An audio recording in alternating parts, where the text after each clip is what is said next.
They didn't walk away because you were too kind. They walked away because you were too predictable, too easy to reach, too quick to respond, too available for someone who barely earned your presence. That's the kind of truth that doesn't scream. It whispers in the aftermath when you're left staring at the empty space where they used to be trying to figure out what went wrong. But deep down, a part of you already knows in a world addicted to novelty and control, what's predictable is disposable. You didn't lose them because you weren't enough. You lost them because they never had to wonder what would happen if they did. And that predictability, it didn't come from weakness, it came from love, from sincerity, from showing up when no one else did.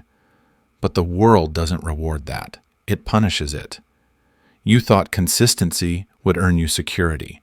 You thought kindness would lead to loyalty. But instead, it created a frame where your presence was expected, not respected. When someone knows exactly what you'll do, how you'll react, how much you'll give, they stop seeing you as a person. You become a pattern, a tool, an emotional vending machine they can press anytime with no thought of the cost. And here's the harsh part. They stopped valuing you the moment they stopped needing to figure you out. Mystery creates desire. Uncertainty demands attention. But when every feeling you have is on display, when every reaction is predictable, you hand them a script. And the moment they can read you, they begin to control you. You thought being low drama would make you safe, but it just made you easy to ignore. You believed your transparency built trust, but it only made them realize you'd never leave. In Machiavellian strategy, the unpredictable man is the most dangerous, not because he's cruel, but because he's unreadable. And in a society obsessed with influence, the person who cannot be read becomes the one who cannot be played. So the lesson is brutal but clear. If you want to be respected, don't just be good. Be unreadable. Be rare. Be earned. Because the ones who get everything for free will never understand its value until the day it's gone, and they can't get it back. And that silence, that absence, it will speak louder than anything you ever said. They told you that vulnerability was power, that being open would make people love you more. But what they didn't say is this vulnerability without boundaries doesn't build connection. It invites exploitation. The truth is, you gave too much too fast. You showed your fears, your hopes, your scars, before they even showed you their true intentions. And while you thought you were building trust, they were measuring how far they could push you before you'd break. You thought being emotionally honest would make them see your depth. But all it did was give them a map of your weak points. It wasn't your fault. You were raised to believe that sincerity wins. That if you just loved hard enough, stayed patient, long enough, stayed real enough, they'd stay. They'd choose you. They'd value you. But in reality, the more you gave, the less they had to earn. And anything that isn't earned is rarely protected. In today's world, emotions aren't sacred. They're monetized, manipulated, performed. And while you were busy handing out pieces of your soul, like peace offerings, they were calculating just how predictable you were. They saw your kindness and called it softness. They saw your calm and confused it with passivity. They saw your openness and used it as an invitation to dig deeper, not with care, but with strategy. You believed that sharing your truth would bring people closer, but all it did was teach them how to hurt you more efficiently. So now the lesson cuts deep. Your emotions are not the problem. Your access is. Not everyone deserves to know how you feel.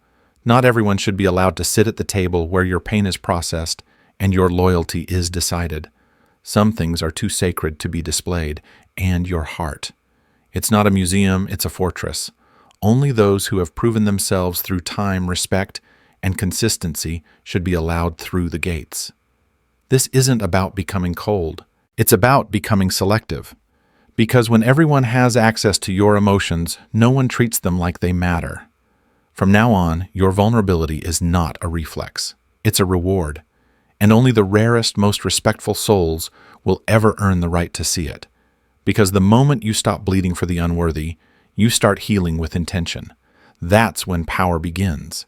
They told you to speak your mind. They told you to express everything, to be authentic. But they never told you that the more you reveal, the less power you hold. In a world obsessed with transparency, mystery is your most underutilized weapon. When they can't read you, they fear you. When they can predict you, they play you. It's that simple. You thought silence made you invisible. But in reality, silence, strategic silence, is the loudest thing in the room. It doesn't beg. It doesn't chase. It doesn't explain. It commands. That's the secret, Machiavelli whispered through the centuries. True power isn't found in dominance. It's found in discipline. The man who doesn't react owns the room. The woman who doesn't explain owns the narrative. The one who speaks last often controls what's remembered. You're not unreadable because you're fake. You're unreadable because you've done the inner work. Because now you don't flinch when provoked. You don't fill silence out of nervousness. You don't overshare just to feel seen. You simply observe. Most people speak to be validated. You speak to be felt. Most people overreact. You calculate, respond only when it creates impact. That's not coldness. That's emotional sovereignty. Understand this. You don't have to be loud to be powerful. You don't have to be visible to be unforgettable. In fact, the most commanding presence in any room is often the one who says the least. The more you let people guess what you're thinking, the more control you hold over their perception. Because people project power onto what they can't understand. So when they ask, "Why aren't you reacting?" you smile. You say nothing. Because now they're the ones spiraling, not you. You've mastered the tension. You've weaponized restraint. This doesn't mean you never speak. It means you've trained your voice to be a scalpel, not a spill. Every word you say from this point forward lands like a verdict, not a plea. Every look, every pause, every movement intentional. Because in a world addicted to attention, your detachment becomes desire. And in a culture that confuses noise with value, your silence becomes sacred. The less they know about you, the more they obsess. And the day they can no longer predict you, that's the day you become untouchable. Your time is not cheap. Your energy is not infinite. Your presence is not a gift to be handed out without thought. But for too long, you acted like it was. You answered every message. You showed up every time they called. You were available emotionally, mentally, spiritually, even when they didn't deserve it. And what did they do?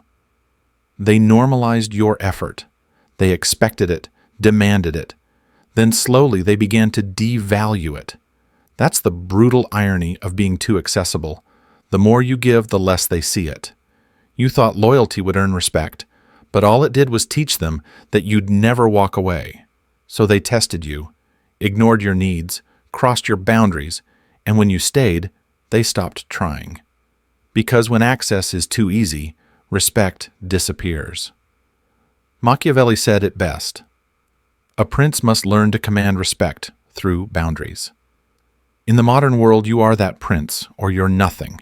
You don't owe anyone constant access. Not to your time, not to your thoughts, not to your emotions. That doesn't make you selfish. That makes you powerful. When people feel entitled to you, that's not a compliment. It's a warning. It means you've given away too much too freely. And now they assume you'll always be there. But here's what changes everything. Restrict your access. Start replying slower. Start showing up less. Start choosing when and how you engage, if at all. When you pull back your energy, you send a message louder than words. My presence must be earned. They'll call you distant, cold, changed. Let them. Because those who truly value you will rise to meet your standards, and those who only valued your availability, they'll fade, quietly, powerlessly. This is how you protect your worth, by making your time expensive, by making your presence feel like a privilege, not a given. From now on, you don't explain your silence. You don't apologize for boundaries. You don't reward inconsistency with instant attention. You move like royalty. You speak like consequence. You show up when it matters, and only for those who've proven they deserve it. Because when you master access, you master influence. And influence is the currency of real power. They told you to open up. They told you that vulnerability was brave, that sharing your emotions made you strong. But no one told you the cost of revealing your soul to the wrong people. You thought honesty would bring you closer. Instead, it made you predictable. You thought expressing your pain would earn you empathy. Instead, it gave them leverage. And now you know the truth no one dares say out loud. Raw emotion without control isn't power, it's exposure. Because not everyone who listens deserves to hear you. Not everyone who asks cares to understand. Most just want to know your triggers so they can pull them when it suits them. You believe that being expressive showed depth, but in this world, depth isn't respected, it's exploited. Power doesn't come from how deeply you feel. It comes from how selectively you reveal. Machiavelli didn't say, don't feel. He said, don't bleed in public. He said, don't hand your enemies the very sword they'll use to cut you. Let that sink in. You can feel everything: rage, grief, love, betrayal, and still show nothing. You can be boiling inside, but never give them the satisfaction of watching you flinch. Because the more emotionally honest you are in the wrong rooms, the easier it is to be controlled. This doesn't mean suppressing your truth. It means guarding your emotional gate like a fortress. It means not mistaking performance for connection. It means learning that strength isn't always loud. It's often stoic. Emotional discipline doesn't mean you stop caring. It means you stop showing it to those who haven't earned it. You don't owe them your reactions. You don't owe them your sadness. And you definitely don't owe them your vulnerability. From this moment on, you make your silence strategic. Your calm becomes dangerous. Your stillness becomes impossible to decode. Because when you stop reacting, you start commanding.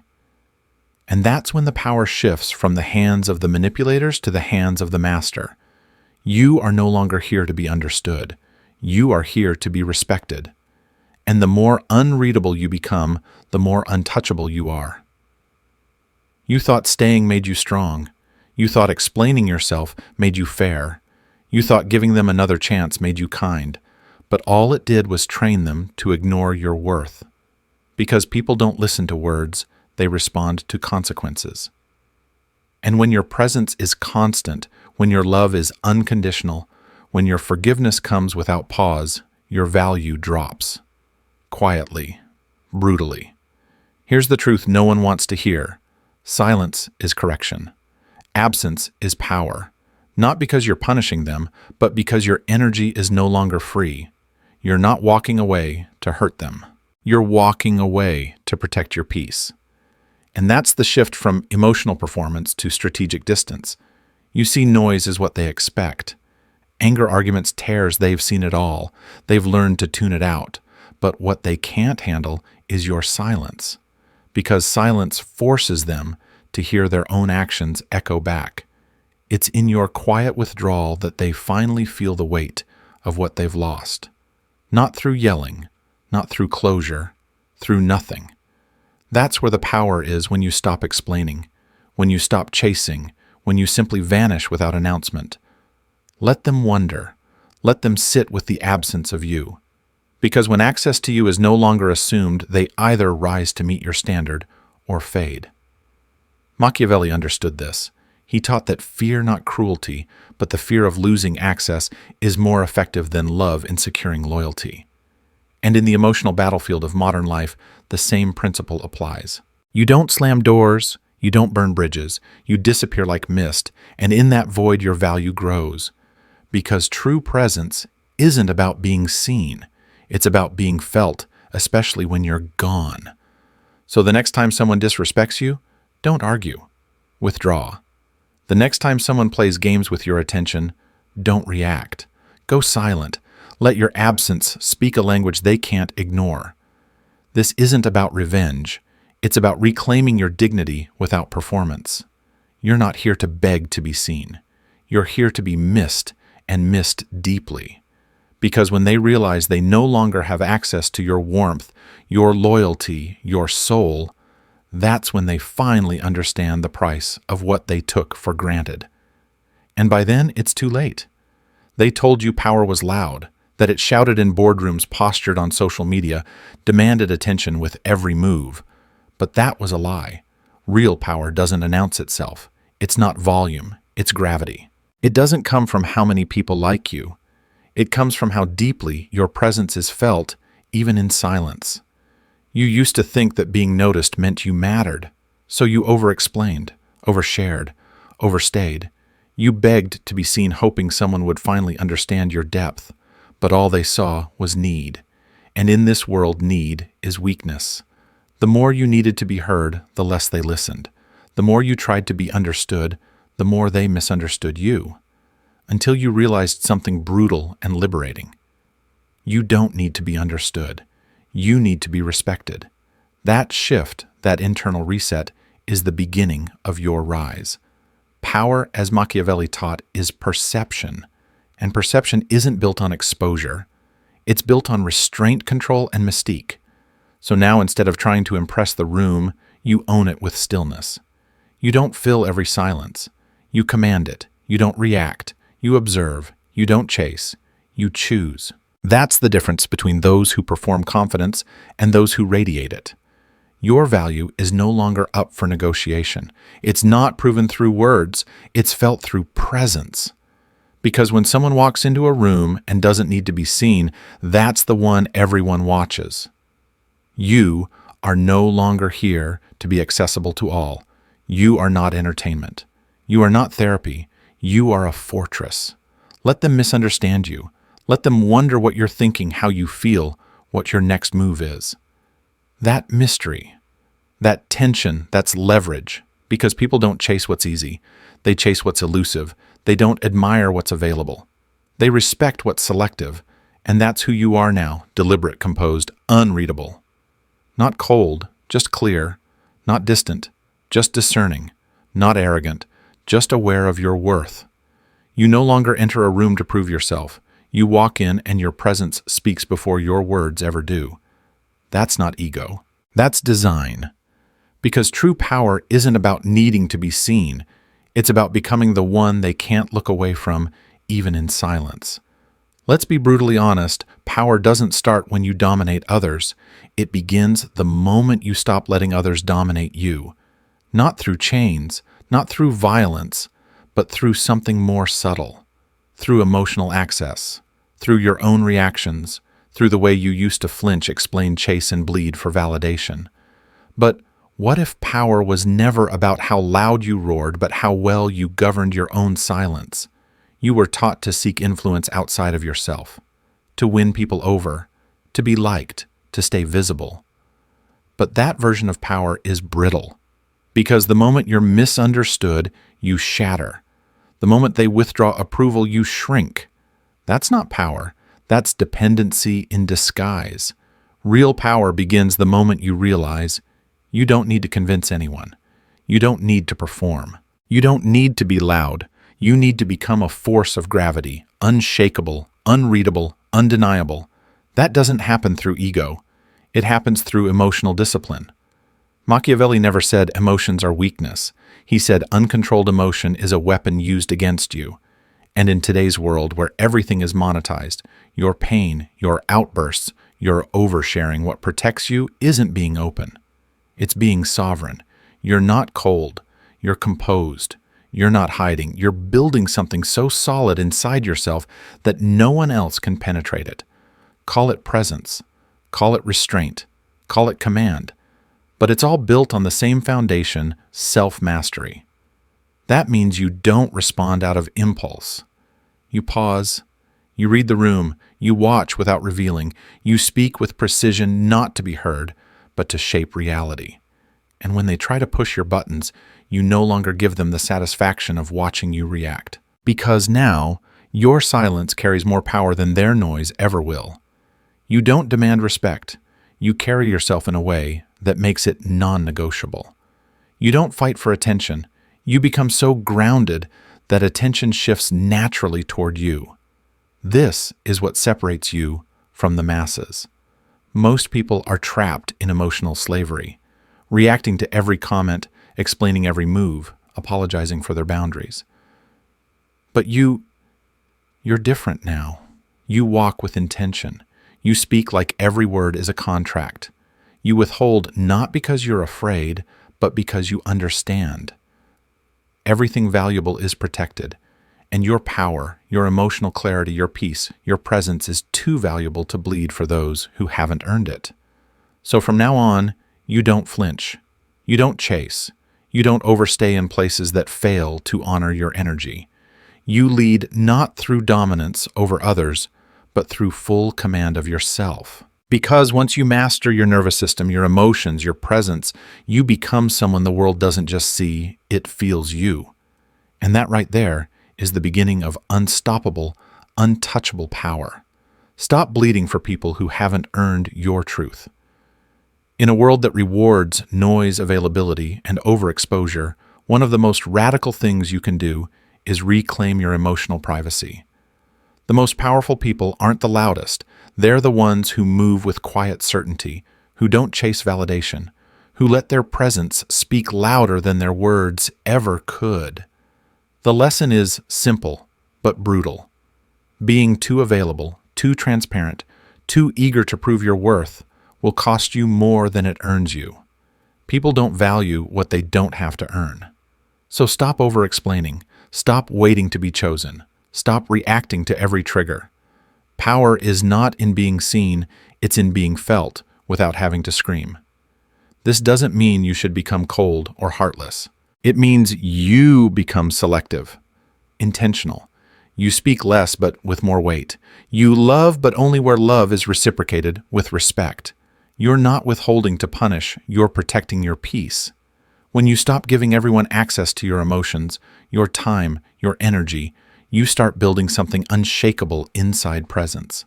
And presence is what changes how the world responds to you. So, if you've been overlooked, disrespected, or underestimated, good. Let it shape you, not break you. From this moment forward, let your silence carry more meaning than your words, and your absence remind the world that access to you is a privilege, not a right.